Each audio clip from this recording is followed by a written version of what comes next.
Méditons avec le pasteur Ertis. Méditons avec le pasteur Ertis, vendredi 31 janvier 2020, Deutéronome 4, 32 à 49. Nous méditons selon le programme de la Ligue pour la lecture de la Bible, qui a prévu dans son lecteur quelques questions pour accompagner et approfondir cette méditation. 1. Est-ce que ce passage m'apprend quelque chose sur Dieu le Père, Dieu le Fils et Dieu le Saint-Esprit? 2. Quel verset m'interpelle le plus? 3. Pour ma prière, y a-t-il quelque chose que Dieu me montre, dont j'ai à me repentir, auquel croire et obéir, pour lequel le remercier et le louer, pour lequel lui formuler ma demande? Dans notre texte d'aujourd'hui, l'auteur Moïse aborde deux principaux sujets. Il parle d'abord du peuple choisi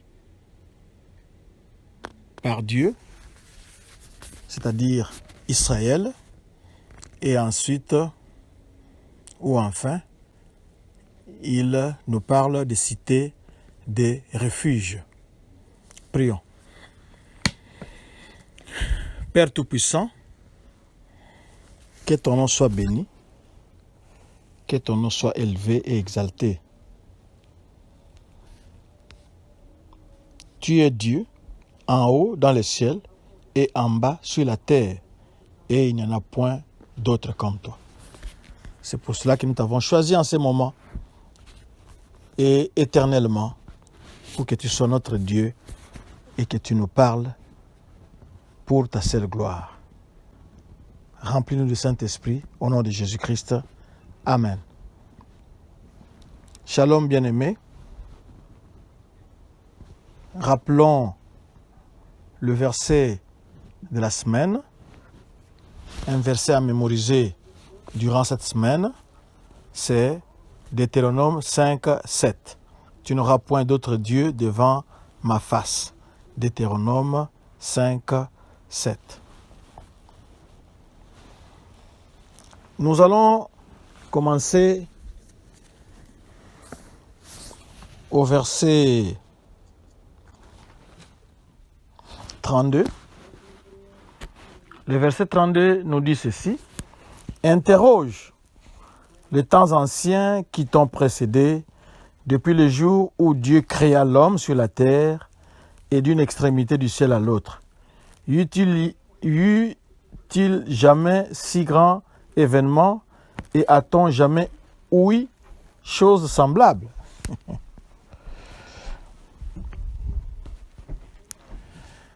Oui, nous pouvons être tentés de chercher notre secours ailleurs. Mais nous devons simplement et naturellement chercher notre lumière, notre conseil, notre guidance de Dieu lui-même. Et nous devons aussi rechercher son leadership. Nous croyons facilement les médecins. Nous suivons à la lettre les conseillers financiers et selon leurs minutieux conseils qu'ils nous donnent pour nos finances, pour nos entreprises. Nous croyons facilement ce qu'un site internet nous dit et il y a des fois où nous croyons à nos amis dans les réseaux sociaux. Mais est-ce que nous croyons en Dieu? Est-ce que nous lui faisons confiance? Les conseils que l'on peut donner ici est de d'abord chercher le conseil de Dieu et de reconnaître son autorité au-dessus de toutes les dimensions de la vie. On peut lire soigneusement à partir du verset 39 de Deutéronome jusqu'à 40. Deutéronome 4, 39 à 40. Nous sommes maintenant au verset 40. Mais avant d'aller au verset 40, nous avons ce que nous proposons comme verset du jour. Sache donc en ces jours, c'est le verset 39, Deutéronome 4, 39. Sache donc en ces jours et retiens dans ton cœur que l'Éternel est Dieu, en haut dans le ciel et en bas sur la terre, et qu'il n'y en a point d'autre. Alléluia.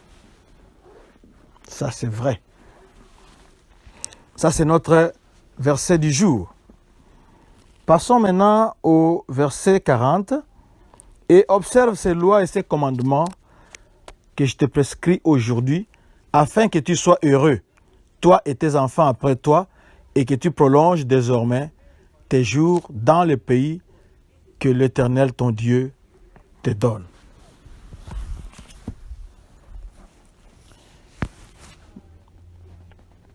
Est-ce que Israël avait-il une certaine garantie de prospérité en obéissant aux lois de Dieu?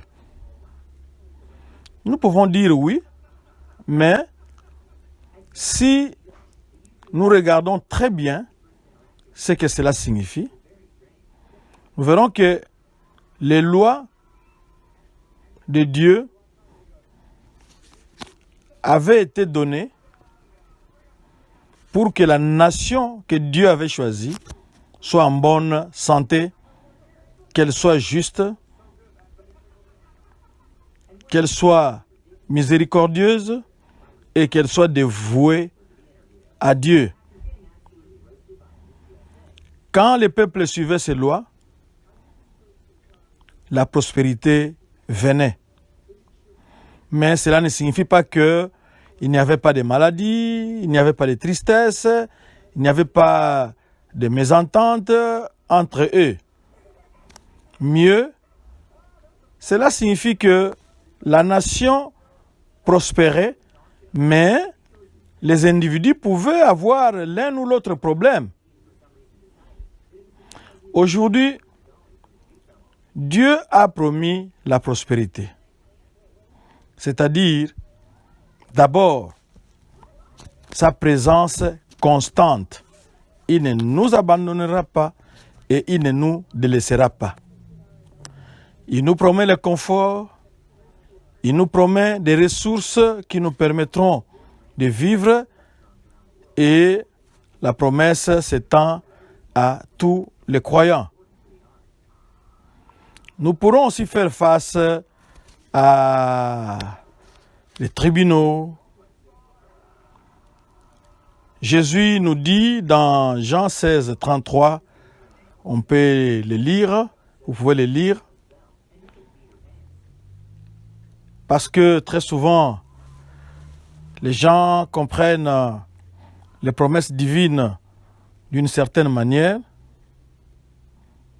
mais nous allons éviter la misère qui résulte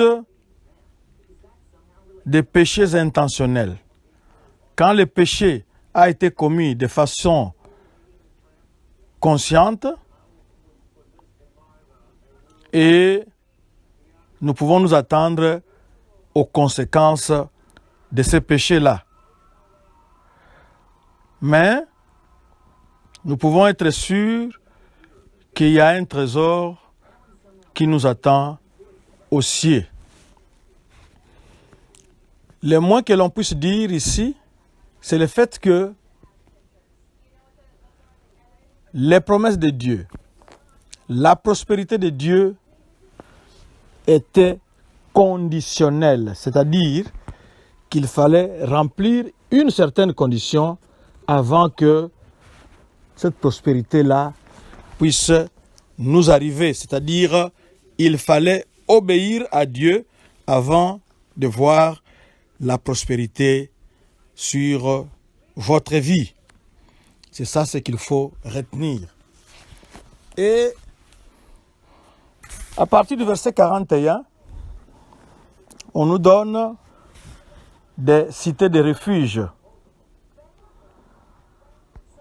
Le verset 42 nous précise afin qu'elles servent de refuge aux meurtriers qui auraient involontairement tué son prochain sans avoir été auparavant son ennemi, et afin qu'il puisse sauver sa vie en s'affuyant dans l'une de ces villes.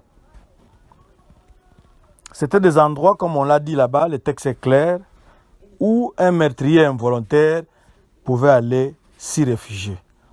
Mais nous avons la plus grande cité de refuge qui a un seul nom, c'est Jésus-Christ. C'est là que nous pouvons nous cacher. Parce qu'en dehors de lui, il n'y a point de vie. En dehors de lui, la colère de Dieu peut nous atteindre. Alors le seul endroit sécurisé où nous pouvons nous cacher, c'est en Jésus-Christ. Est-ce que vous l'avez choisi? Si vous n'avez pas encore choisi Jésus-Christ, il est prêt. Il est juste à la porte de votre cœur, en train de frapper en empruntant ma voix. Si c'est ta volonté, prions. Ce n'est pas ma prière, mais c'est la tienne. Alors répète après moi. Seigneur Jésus, tu es la véritable cité de refuge, le seul endroit où je puis échapper à la colère de Dieu. Je t'accepte maintenant, entre dans ma vie, prends la première place, transforme ma vie et que la gloire te revienne. Amen. Maintenant, vous êtes dans la famille de Dieu, vous êtes enfant de Dieu, que Dieu vous bénisse. Continuez à méditer, cherchez une église où on reconnaît que Jésus-Christ est Seigneur et la Bible est la parole de Dieu. Notre page Facebook, où vous pouvez nous laisser un commentaire, soit sur YouTube ou Twitter. Facebook c'est Doxadeo Lushi, Twitter et YouTube c'est Doxadeo Lubumbashi. Visitez aussi notre site internet où vous allez trouver beaucoup de ressources pour votre vie chrétienne. C'est www.églisedoxadeo.com. Shalom, shalom. Que Dieu vous bénisse.